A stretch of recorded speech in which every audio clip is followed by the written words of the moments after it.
চলে এসেছি আরও একটা নতুন ভিডিও নিয়ে। তো আশা করি সকলে খুব ভালো আছো, আর আমরাও বেশ ভালোই আছি। শুধু ভালো নেই হচ্ছে আজকের ওয়েদারটা।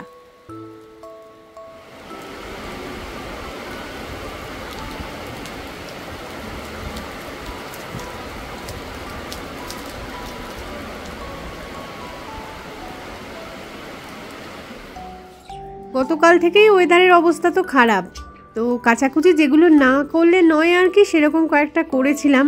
তো এখনও অবধি একই অবস্থায় রয়েছে আর কি, শুকোয়নি কিচ্ছুটি।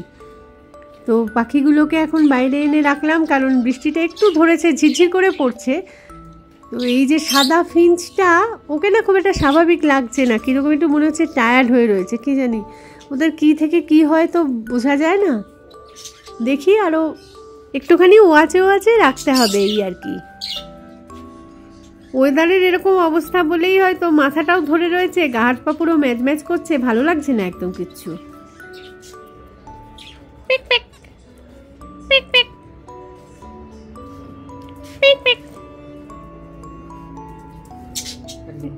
ওই সাদা পাখিটাকে খুব উইক লাগছে দুদিন ধরে, ঢুকেই বসেছিল ওই নেস্টের মধ্যে।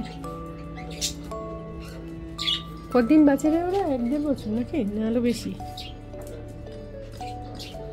বয়স হয়ে গেছে হয়তো একটুখানি, সেটা হতে পারে। এরা অনেক বাদে এসছে, এই বেঙ্গল ফিঞ্চ এইটা সাদাগুলো একদম প্রথমে এসছিল, ওর সাথে বাকিগুলো মরে গেছে অনেকদিন আগেই। ওই ছিল একজন ছেলে করা ওরা সাদাটা ছেলে না, সাদাটা মেয়ে, এটা ছেলে। মেয়ে নাকি ওটা? অরেঞ্জ সে তো ওদের সবারই অরেঞ্জ, যেটা এখন লালচে আছে, এটা লালচে আছে।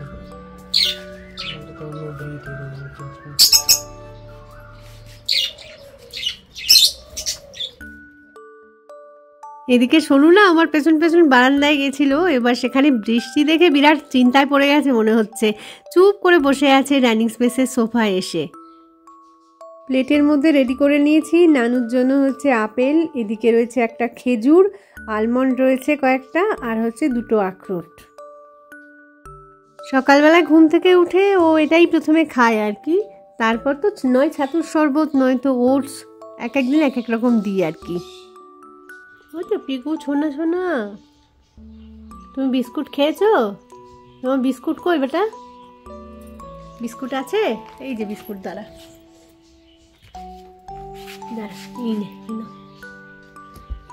বিস্কুট খাও। ঘুম কেটেছে? ঘুম কি কেটেছে না আরো ঘুম আছে? হ্যাঁ মা, আরো ঘুম আছে কি? এই যে 1-2 বিস্কুট ছোট করে দিচ্ছি, নে ফিনিশ কর, কুইক করে ফিনিশ কর। আমার ছোনাটা, আমার পিকু মাটা। কে রে, কে নিচ্ছে রে পিকুর বিস্কুট? কে নিতে আসছে? না না, কেউ নেবে না।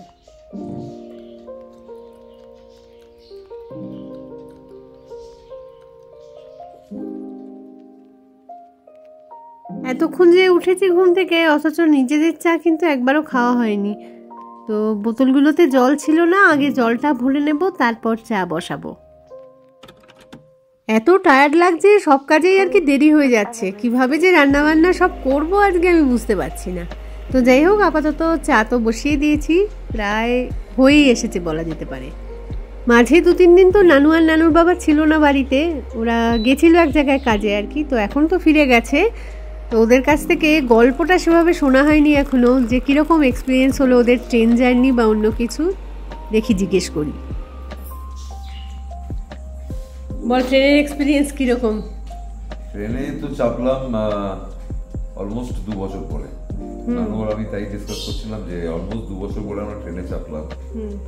গুয়াহাটি স্টেশন গেলাম, এখান থেকে বাই কার গুয়াহাটি স্টেশন গেলাম।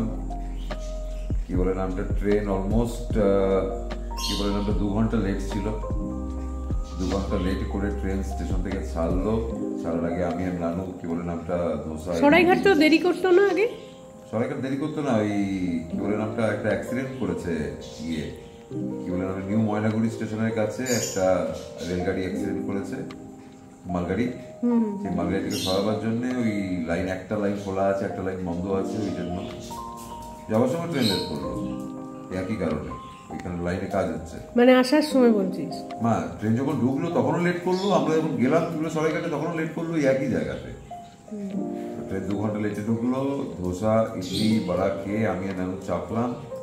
চাপার আগে নানু বললো কি বলে নামটা বিকেলে টুকটাক কিছু খাওয়ার জন্য গুয়াহাটি স্টেশন থেকে ভেজ স্যান্ডউইচ কিনলাম। গুয়াহাটি স্টেশনে একটা করে লাউঞ্জ আছে, লাউঞ্জ থেকে ভেজ স্যান্ডউইচ কিনলাম দুজনের জন্য, কোল্ড ড্রিঙ্কস কিনলাম।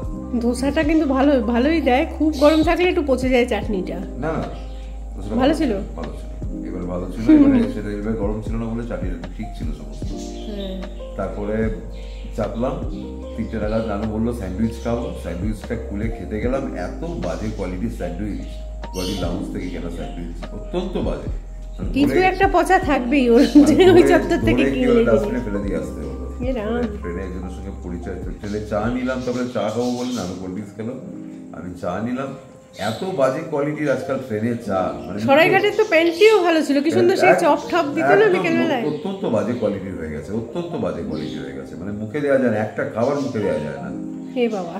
তারপরে চা নিলাম, চা নিয়ে মানে এক চুমুক খেতে পারিনি, চা ধরে চাটা কি বলে না ইয়েতে ফেলে দিয়ে আসতে হবে, দুধ চাই তো, দুধ চা সিঙ্কে ফেলে দিয়ে আসতে ট্রেনে তো দুধ এবং চাই সবচেয়ে বড় ব্যাপার 20 টাকার চা, 20 টাকার চা কিনে সেটা সিঙ্কে ফেলে দিয়ে আসতে হবে 20 টাকার চা। এমন এক চুমুক খেতে পারলাম না ভালো করে, এত বাজে চা। তারপরে ওই ভদ্রলোক বসছিল ট্রেনে, একটা ফ্যামিলি ছিল আর কি, হাজব্যান্ড ওয়াইফ ছিল, বয়স্ক অনেকটা, কেউ রিটায়ার করে গেছে। তিনি উঠে গেল কিছুক্ষণ পরে, উঠে গিয়ে তারপরে ফিরে এলো। ফিরে আসার পরে দেখলাম প্যান্ট্রি থেকে একটি লোক কি বলে ফ্লাস্কে করে আলাদা করে বিনা চিনির ভালো একদম চা বানিয়ে নিয়ে এলো, বলে এলো কিছু হয়তো, বলে এসেছিল। ওই ভদ্রলোক কি বলে ট্রেনের এই লাইনেরই কি বলে নামটা ছিল, টিটি ছিল। বাহ, তো উনি টিসি ছিলেন, তো ওনাকে সবাই চেনে। স্যার স্যার চা নিয়ে এসেছি, প্রথমে বললো স্যারকে দাও, বলে আমাকে চা দিল, খেলাম। ওই একটা ভালো চা ট্রেনে খেলাম, ওনারাও হাজব্যান্ড ওয়াইফ চা খেলেন, সবাই খেলে বিনা চিনির চা। চাটা খাওয়ার পরে তারপরে ট্রেনে বসে, তারপরে সন্ধ্যাবেলা বসে আছি। নানুকে বললাম বিকেল 4:30 5টা নাগাদ কি হলো সরাইঘাটে আগে কি হলো পনির পকোড়া দিত, পনির পকোড়া বিক্রি করতো, তারা তোকে কিনে দেবো। সেই পনির পকোড়া এলো না।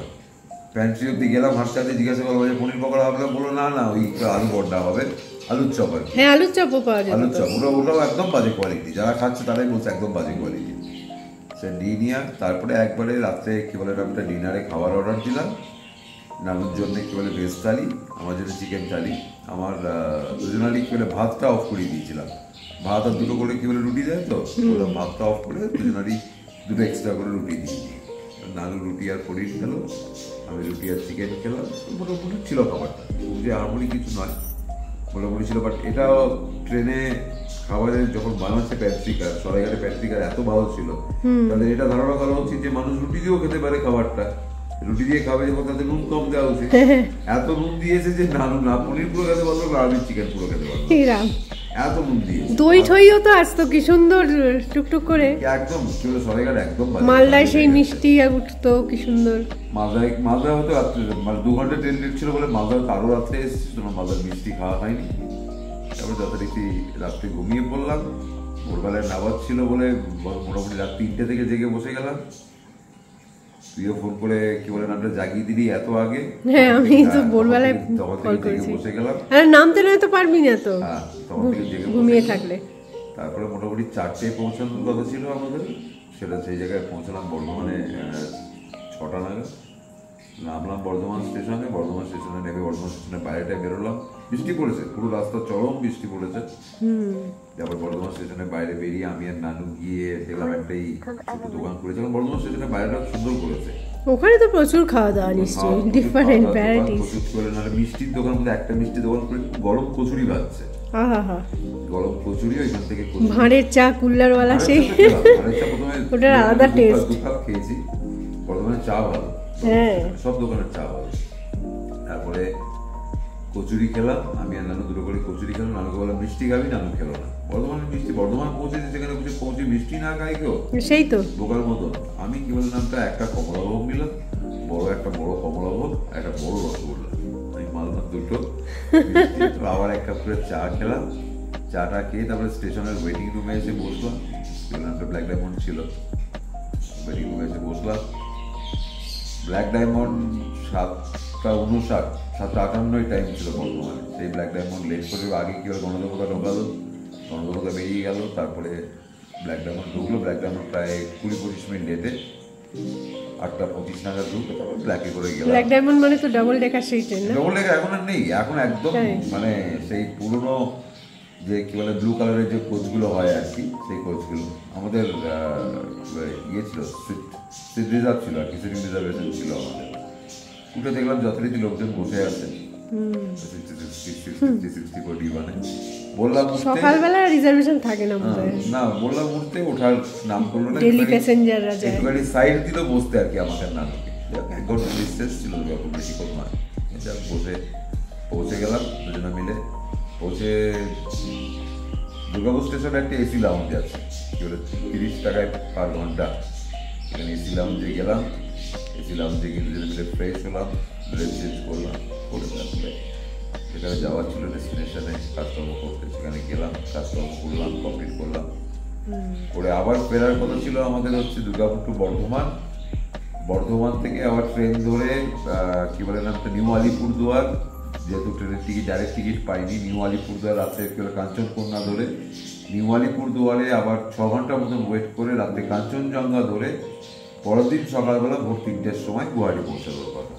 বাবা, এইটা কি বলে নামটা ওখানে বসে ডিসাইড করলাম যে না, এইভাবে ভেঙে যাবো না, টিকিট ক্যান্সেল করি। টিকিট ক্যান্সেল করে ডাইরেক্ট ট্রেনের টিকিট পাওয়া যায় কিনা দেখুন। তৎকালে গরিবরথের টিকিট আছে, কলকাতা গুয়াহাটি গরিবরথের টিকিট আছে, এবং সে গরিবরথ যেহেতু বর্ধমান আছে না, সেহেতু ব্যান্ডেল থেকে ধরতে হবে। তো আসার সময়টা আমরা কি বলে নামটা দুর্গাপুর বাস স্ট্যান্ডে গেলাম। বাস স্ট্যান্ডে গিয়ে ভাবলাম বাস দেবো বর্ধমানের, বাট বললো যে করুণাময়ীর বাস আছে, আপনি বর্ধমানের জন্য চেপে বসতে পারেন, বাট একদম পিছনের সিটে গিয়ে বসতে হবে। আমরা না, পিছনের সিটে বসে যাবো না। সঙ্গে সঙ্গে ওখান থেকে আবার অটো ধরে চলে এলাম দুর্গাপুর স্টেশন। দুর্গাপুর স্টেশনে এসে আবার লাউঞ্জে 1 ঘন্টা ওয়েট করলাম, বসে ওখানে টিকিট কাটলাম। যেটা ভুল এক্সপ্রেস আসছে, ভুল এক্সপ্রেসের সিটিং রিজার্ভেশনের টিকিট কাটলাম আপ টু বর্ধমান। ওইটা ভুল করলাম, চাপার পরে দেখলাম ভুল এক্সপ্রেস যায় কি বলে ব্যান্ডেল অব্দি। একবারে চলে গেলেই হতো। বর্ধমানে টিকিট কেটে নিয়েছি, আবার বর্ধমানে নামলাম। নামাটা ভালোই হলো, বাইরে বেরিয়ে দেখলাম কি বলে একদম বাইরে একটা গণেশ মিষ্টান্ন ভান্ডারের একটা ব্রাঞ্চ খুলেছে। পুরনো যে গণেশ মিষ্টান্ন ভান্ডার ছিল সেটা ব্রাঞ্চ খুলেছে স্টেশনের একদম গায়ে। সেখান থেকে এই বেস্ট কোয়ালিটির যেটা ঘিয়ের বিধানা সীতাভোগ আছে, এটা কিনলাম। এইগুলো যেগুলো নিয়ে এসছিস ওইগুলোই তো? নিজেরা খাস নি আর ওখানে? না, নিজেরা খাই। দিয়ে নানুকে বললাম খাবি কিনা কিছু, নানু খেতে চাইলো না। আমি ওখানেও একটা রসগোল্লা মারলাম, রসগোল্লা একটা খেয়েছি, কমলভোগ আর খাইনি। রসগোল্লা মারলাম, চাটা খেলাম। বর্ধমানে বেশ কিছুক্ষণ ওয়েট করলাম। বর্ধমান থেকে আবার ট্রেনের টিকিট বুক করলাম হচ্ছে কি গণদেবতায়, যে বর্ধমান থেকে ব্যান্ডেল আসার জন্য। বর্ধমান থেকে ব্যান্ডেল এলাম, গণদেবতাতে ব্যান্ডেলে এসে গণদেবতা সেই রামপুরহাটের উপর দিয়ে যায় না? তারাপীঠ যাওয়ার সময় চেপেছি আগে। এখান থেকে এলো, সমস্ত তারাপীঠের লোকজনই ছিল তাদের। তারপরে গণদেবতায় এলাম কি বলে ব্যান্ডেল অব্দি। প্রচন্ড বৃষ্টি পড়ছে, মানে ট্রেন থেকে নামার উপায় নেই, এত বৃষ্টি পড়ছে। ব্যাগে ছাতা ছিল যদিও, ছাতা করিনি আমরা। যা কোনোভাবে একটু সাবওয়ে দিয়ে গেলাম, বাইরেটায় গেলাম। বাইরেটায় গিয়ে দুজনে মিলে ডিনার করলাম, রুটি তরকা ডিনার করলাম। ওখানে একটা ছোট্ট ওয়েটিং রুম পেলাম ব্যান্ডেলে, সেখানে মোটামুটি ঘন্টাখানেক ওয়েট করলাম। 10:55 টাইম ছিল ইয়ের গরিবরথে। 10:55 55 তো নয়, 52 ঢুকলো। 3 মিনিট আগে ঢুকলো ট্রেন। রিজার্ভেশন ছিল, দুজনেরই লোয়ার বার্থ ছিল। উঠে বিছানা করলাম, বাবাটা ঘুমিয়ে গেল। তবে নেক্সট দিন তো অলমোস্ট সাইড, মানে সাইড লোয়ার না এদিকে? আচ্ছা আচ্ছা, 3টে করে সিট না সাইডের দিকে, সেই মাঝখানে করেছিল, এটা খুব অসুবিধা হতো। এখন করে নামটা গরিবরথ ইকোনমি ক্লাস, এটা গরিবরথ ইকোনমি ক্লাস, বেশ সুন্দর। হ্যাঁ, সিট গুলো দেখছিলাম তো, নানু ছবিটা পাঠিয়েছিলি, ভিডিওটা ছোট্ট। দেওয়াল গুলো সমস্ত, হ্যাঁ কি সুন্দর লাগছিল। কি বলে ওটাকে যেন ল্যামিনেশন টাইপের করা আছে, খুব সুন্দর, একদম পরিষ্কার পরিচ্ছন্ন। ট্রেন একদম অলমোস্ট টাইমলি আসছিল, অনলি 15-20 মিনিট মতো লেট ছিল। আমরা 15-20 মিনিট লেটটা হয়তো কামাখ্যা বা গুয়াহাটি ঢোকার আগে একটুখানি লেট করে, আধ ঘন্টা লেট হবে। 4:15 টাইম, খুব বেশি হলে 5টার মধ্যে ঢুকিয়ে যেত। আমার গাড়ি রেডি ছিল স্টেশনে। সেই ট্রেনটা আজারা এসে পৌঁছালো তখন বাজে 4টে। আজারা থেকে খুব বেশি হলে 8 ঘন্টা লাগার কথা, গুয়াহাটি খুব বেশি হলে 8 ঘন্টা লাগার কথা। আজারাতে 4টে এসে ঢুকলো, তখন ভালো মতো ক্রসিং হবে, দাঁড়িয়ে আছে। দাঁড়িয়ে আছি আজারা থেকে 6:30টার সময় গাড়ি ছাড়লো, 2.5 ঘন্টা আজারে দাঁড়িয়ে আছে। আজারা লেট করতো আগে। গুয়াহাটি এসে নামলাম প্রায় 7টা। তারপরে যথারীতি ওদিকে ড্রাইভারও পাগল হয়ে গেছে, ফোন করে স্যার আপনাদের ট্রেন এখন পর্যন্ত পৌঁছাচ্ছে না, নেবে। তারপরে পয়টাও কেনার ছিল। আজারাকে সেই আমরা আগে যখন আসতাম তখন এরকম লেট করলে বলতাম আজারা হচ্ছে পাজির পাঝারা। তো আননেসারি লেট করলো। নানু বলে ফোন করে কি বলেন আমরা ড্রাইভারকে বলো আজারায় চলে আসতে। এখন ওদিক থেকে গুয়াহাটি স্টেশন থেকে বেরিয়ে আজারা অব্দি আসবে গাড়ি নিয়ে, ততক্ষণ আবার যদি গাড়ি ছেড়ে দেয় বোঝা যাচ্ছে না কি সিচুয়েশন। 2.5 ঘন্টা দাঁড় করিয়ে রাখলো। বলে 6:30টার সময় ছেড়ে 7টায় নামলাম, নেবে একটু ভালো আপেল দেখলাম গুয়াহাটিতে। হ্যাঁ আপেলগুলো কি সুন্দর, খেয়ে অর্ধেক উড়িয়ে দিয়েছি অলরেডি। 3 কিলো আপেল কিনলাম, 3 কিলো আপেল কিনে তারপরে এই ছোট আপেলগুলো কি বিউটিফুল। 1 কিলো কিনেছি, বড় আপেলগুলো 2 কিলো। অনেক সস্তা, গুয়াহাটিতে অনেক সস্তা। মানে যে আপেল আমি শিলংয়ে 280 টাকা করে যাবার আগের দিনও কিনে গেছি, সেগুলো 140 টাকা। শিলংয়ে এক সপ্তাহের মানে ফলের যেটা সেটা এখান থেকে না কিনে গুয়াহাটি গিয়ে কিনে আনলে বোধহয় সস্তা হয়ে যাবে পুরোটা। যে পরিমাণ আমাদের বাড়িতে আপেল আর কি বলে কলা, আপেল কলা, হ্যাঁ গুলো চলে, গুয়াহাটিতে অনেক সস্তা। যাই হোক, তো কিনে নিয়ে তারপরে গাড়িতে বসলাম। আর বাজে দাঁড়াবার মতন পরিস্থিতি ছিল না, খালি এক জায়গায় দাঁড়িয়েছিলাম এক কাপ চা খাওয়ার জন্য। নংপোতেও দাঁড়াতে পারছি, নংপোতেই হাইওয়ে ধাবার 2টাতে দাঁড়ালাম একবার, এক কাপ চা খাওয়ার জন্য। এক কাপ চা খেয়ে ডাইরেক্ট বাড়ি 7:30 বাড়ি পৌঁছেই গেলাম। Journey was very good. অজস্র ট্রেন, বাস, অটো, ডিফারেন্ট ভেহিকেলে ভেহিকেলে চাপা হয়েছে। 9খানা হয়েছে আমাদের টোটাল। 10টা হওয়ার কথা ছিল, 10টা হওয়ার কথা ছিল, 9টা হয়েছে। যাই হোক, জার্নি ওয়াজ গুড। ক্লান্তি আছে এখন, শুধু এখনো ক্লান্তি আছে। আরো একদিন ঘুমিয়ে নিলে ক্লান্তিটা কাটবে। কি হয়। এই যে একটু আগে আপেলের গল্প করছিল না, এই সেই আপেল। তো ছোট ছোট সাইজ, ভীষণ রকমের কিউট আর কি। আর খেতে কি মিষ্টি, কি ভালো। মানে আপেল যে এরকম ছোট হয় মানে আমার জানা ছিল না। আমি প্রথমে ভাবছিলাম যে এগুলো কুল বোধ হয় কোনো রকম, এখন কেনই বা কুল হবে সেটাও একটা কোশ্চেন। কিন্তু পুরোই মানে খেতেও আপেলের মতো, ভিতরে আপেলেরই বীজ রয়েছে, ফলে সন্দেহের কোনো মানে জায়গাই নেই। আর অল্প কয়েকটাই আর কি ঝুড়িতে পড়ে রয়েছে, কারণ বাকিগুলো সমস্ত খেয়ে নেওয়া হয়েছে। টুকটুক করে ঘুরতে ফিরতে এগুলো একটা করে মুখে পুরে নিচ্ছি আমরা। আর এদিকে বর্ধমান গেছে অথচ মিহিদানা সীতাভোগ আনেনি, এটা তো হতেই পারে না। একদম মানে রীতিমতো পাপ হয়ে যায় কেউ যদি এরকম না নিয়ে চলে আসে এই জিনিস। তো অনেকটা করেই এনেছিল, তো খেতে খেতে আর অল্প এইটুকুনি পড়ে আছে।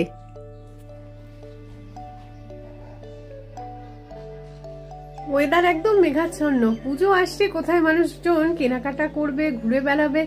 তো এরকম ওয়েদার থাকলে একদম ডিপ্রেসিভ ব্যাপার আর কি, ভালো লাগে না। আর বৃষ্টি দরকার নেই ভাই, এবছর তো অন্তত দরকার নেই। মানে ভালো করে রোদ উঠুক, এটাই চাইছি। স্নানের পর্বটা আজকে বেশ তাড়াতাড়ি সারলাম আর কি, কারণ সকাল সকাল আজকে চুল কেটে ফেলেছি। এই যে দেখো কতটুকুনি করে দিয়েছি, এইটুকুনি হয়ে গেছে চুল। কতটা চুল ছিল এইটুকুনি করে দিয়েছি। তো যে কেটেছে ভালোই কেটেছে, কিন্তু বলতে হবে কেটেছে হচ্ছে আমাদের নানুকে সকাল সকাল বললাম তুই কাঁচি চালাতে পারিস, তো আমতা করছে যে পারি কি পারি না। বলছে কি করতে হবে, কেন তুই একটা স্কেল নিয়ে একদম সমান করে ধরে নিয়ে তারপর চুলটা কেটে দে। তো স্কেল ফেল কিছু ধরতে হয়নি, ও নিজেই বললো কতটুকুনি কাটতে হবে না, একদম যতটা পারিস ছোট করে দে। এমনি চুল উঠে সব শেষ হয়ে যাচ্ছে, তো বেশ কেটে দিয়েছে। দেখি এখন তো বেশ আরাম লাগছে, ফুরফুরে লাগছে। দেখা যাক চুলটা শুকোলে বুঝতে পারবো। দুপুরের খাওয়া দাওয়া যা ছিল ফ্রিজে সেই সব দিয়ে উতরে গেছে। এখন রাতের জন্য কি করা যায় ভাবতে ভাবতে মানে ইচ্ছেই তো করছে না কাজকর্ম করতে। রান্নাঘর মুখো হতেই ইচ্ছে করছিল না, এত কিরকম একটা টায়ার্ড লাগছে। তো ভাবলাম যে আলুর দম করে দিই, সাথে রুটি দিয়ে খেয়ে নেওয়া যাবে। তো আলুগুলো আগে ভাগে সিদ্ধ করে নিয়েছি, সেটাও না ঠিকঠাক হয়নি আর কি, কিরকম একটা শক্ত রয়ে গেছে দেখছি। তো এবার করা শুরু করে দিই আর কি, সেগুলো খুন্তি দিয়ে কেটে টুকরো করে নিচ্ছি। তো যাই হোক, এটা এক্ষুনি হয়ে যাবে আর কি, অসুবিধা কিছু নেই। এরপর আবার রুটি করতে হবে। ওরে বাপরে, কাজ ভাবলেই আজকে গায়ে জ্বর আসছে। এক সময় এরকমটাই হয় আর কি, একই কাজ তো রেগুলার করতে থাকা, তার ফলে বিরক্তি এসে যায়। মনে হয় যে একটা হেল্পিং হ্যান্ড থাকলে খুব সুবিধা হয়। তবে হেল্পিং হ্যান্ড আমি কোনো কালেই রাখি না, যতটুকুনি পারি নিজেই করে নিই। কারণ হচ্ছে হেল্পিং হ্যান্ড রাখা মানেই হচ্ছে তার উপর এতটা ডিপেন্ড করে থাকতে হয় যে সে কোন সময় আসবে, একটু দেরি করলো কি এ করলো, সেই হিসাবে নিজের শিডিউলটাকে তৈরি করতে হয়। না বেরোতে পারবো একটু, না কিছু করতে পারবো। আর কামাই যদি করে দেয় তাহলে তো আর অসুবিধার কোনো শেষ নেই, খুবই মুশকিলে পড়ে যেতে হয় তখন।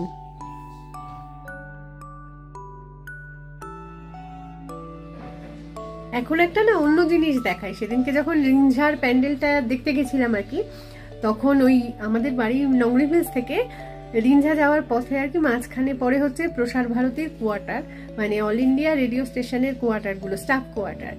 তো সেই জায়গাটার ভিতরটায় ঢুকেছিলাম আর কি। তো ভালোই লেগেছে বেশ ক্যাম্পাসটা। তো কয়েকটা ক্লিপিংস তুলে নিয়েছি, চলো এবার সেগুলো না হয় দেখাতে থাকি, তারপর কথা বলছি। বাঁদিকের এই যে সাদা রঙের বিল্ডিংগুলো রয়েছে সেইগুলোই হচ্ছে প্রসার ভারতী বা রেডিও কোয়ার্টারের বিল্ডিং আর কি। তো এই গেটটা মেন গেট নয়, সামনের দিকে আরেকটা গেট রয়েছে, সেটা দিয়েই ঢুকবো। তো এই কমপ্লেক্সের ভিতরের কাউকে কিন্তু আমি সেভাবে চিনি না বা জানি না, তো আগে কখনো আসিও নি। তো একটা বন্ধুই রিকোয়েস্ট করেছিল যে এই জায়গার ভিডিও করতে, তাই জন্যেই আজকে এলাম এখানে।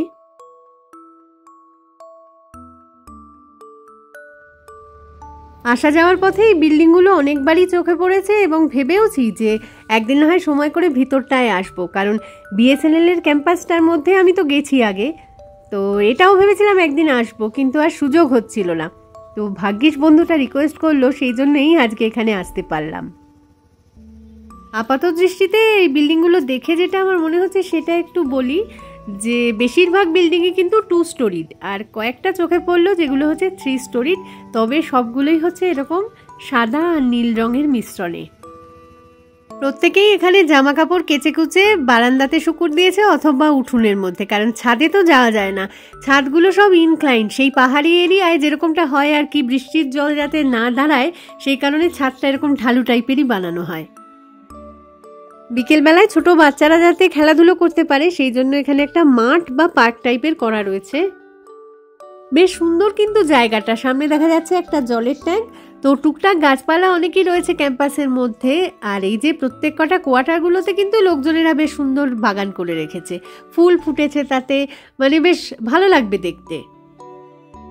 ভিতরটায় অনেকখানি জায়গা, তো তাই যে কোয়ার্টারে যে থাকে আর কি তার গাড়ি, মানে 4 হুইলার হোক কি 2 হুইলার হোক, তার কোয়ার্টারের সামনেই পার্ক করে রাখতে পেরেছে। হতে পারে যে খুব বেশি লোকজন এই ক্যাম্পাসের ভিতরে থাকে না, তবে যারা থাকে তারা মোটামুটি কিন্তু মেনটেন করেই রেখেছে জায়গাটাকে। বিল্ডিং এর ফাঁক দিয়ে দিয়ে কি সুন্দর একটা পাহাড়ের ভিউ মাঝে মাঝে উকি দিচ্ছে।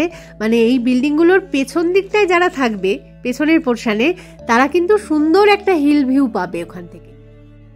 গেটের ডান দিকটাতেই সিকিউরিটি রুমটা ছিল, তবে সেখানে কেউ কিন্তু সেই মুহূর্তে ছিল না।